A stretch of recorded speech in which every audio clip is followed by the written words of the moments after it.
Hello, yes, why marches and demos are pointless and futile. That's right. Let's take the left. The left can have a march, a demo, even more direct action. It can occupy a building. The left can do many things.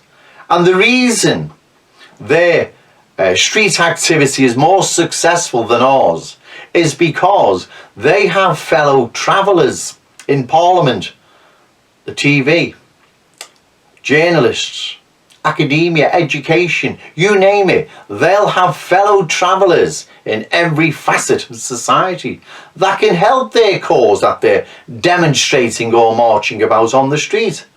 They can have their fellow travellers in Parliament push for new legislation that will either outlaw something or bring something in. So they have help from the inside, which we don't. We're not privileged with that pleasure yet.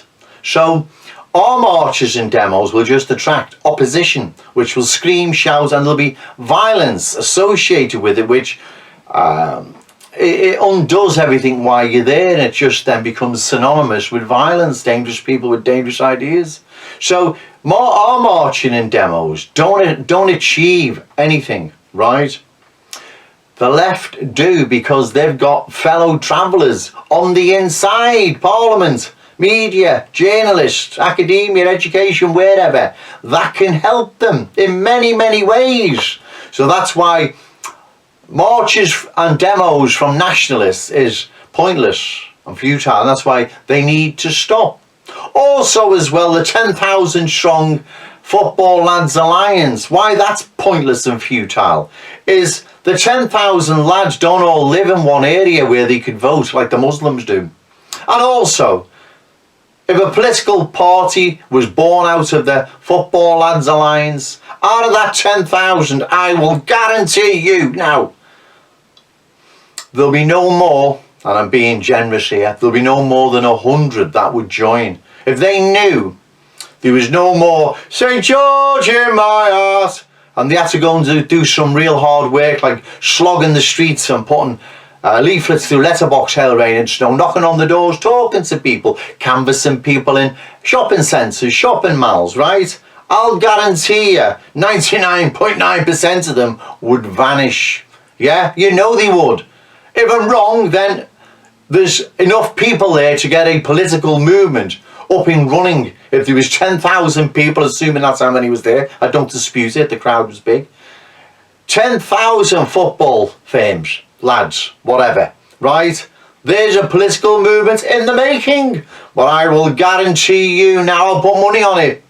If you call for that 10,000 Football Lads Alliance to be formed into some political party or whatever, you'd be lucky, and I'm being generous here, if you had 100 out of the 10,000. Especially if they knew there was no more St. George in my heart I pray. And they had to go and do some hard work, like I've said, like pacing the, oh, that's not the word, slogging the up and down the high street, like we did with Nick Griffin, right?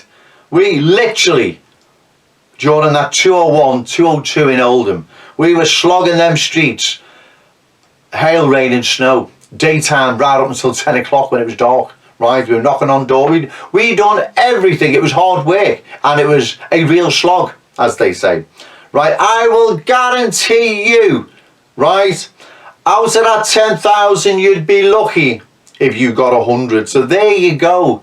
It's all a load of nonsense. It doesn't work. That's why our enemies have got us marching up and down Tommy Robinson style, achieving nothing.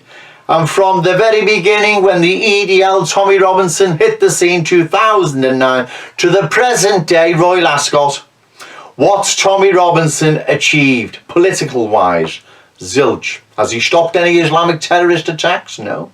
Has he got any elected officials? All that time and effort wasted for what? For what? To end up having another fight, the Royal Ascot. Exactly. All pointless, futile, which our enemies know only too well. You dafties out there need to start waking up and smelling the coffee. Tommy Robinson worked for the secret state, the big boys in MI5, and its two criminal proxies open up hating it closed, Jerry Gable's Circle magazine. Marches don't work. Demos don't work. Richard Edmonds, you should take notes as well. You're still going on them, right? They don't work. They can't work for the simple reason we don't have people within the gates of power, the media, journalists, academia, education, wherever, whatever, to help us along the way and to push our issues. But not on the Telly Panorama, World in Action programme, or someone mention it in the House of Parliament, or legislation being brought in, or whatever, right? We're not blessed with them pleasures yet, right? So our marches and demos will either be ignored or they'll just attract the opposition, which there'll be trouble, there'll be violence again, associating our movement, our cause, what we stand for, with violence, dangerous people with dangerous ideas. Is the penny dropping yet?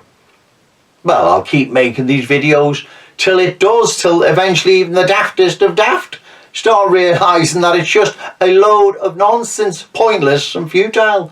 What works is council wins, knocking on the doors, talking to the public, addressing their local concerns and issues, and winning council seats. Look what happened to the BNP.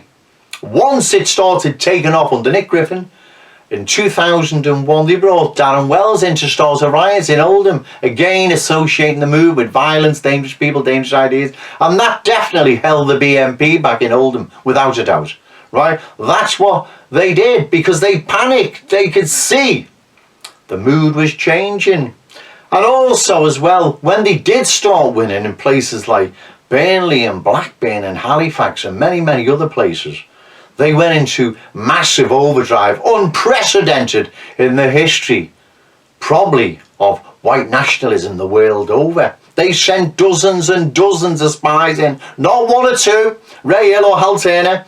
They sent dozens in, Tierney, Whitby, Walker, Jefferson, Dawn Charlton, probably dozens of them, right, to bring the BNP down. And when Griffin and Andrew Bronze were elected into the European Parliament, Christ, I bet Nick Lowe must have had kings, right, if he's capable of that. But anyway, so you can see what they fear. They don't fear, say, George, you might, and all the rest of the nonsense. They don't fear that. They laugh at it. They encourage it. Get 10,000 footy fames all on the streets.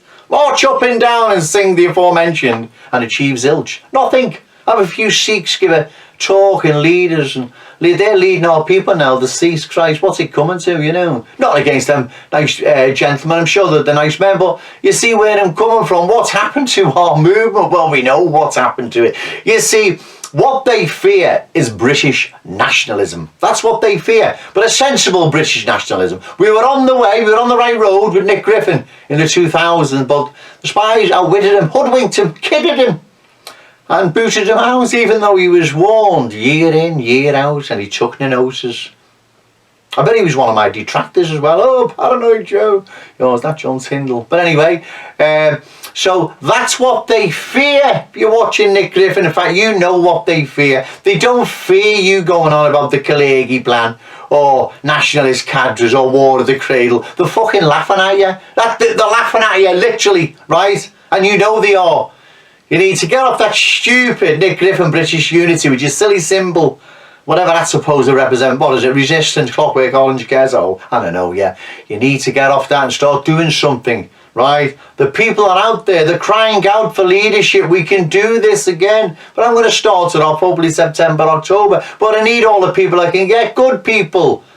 You know, because the marches, the demos, the Tommy Robinsons, all the rest of the rhetoric, it doesn't work. It never has, never will. The left work because they've got people in very important positions that can help them. That's why theirs works, right?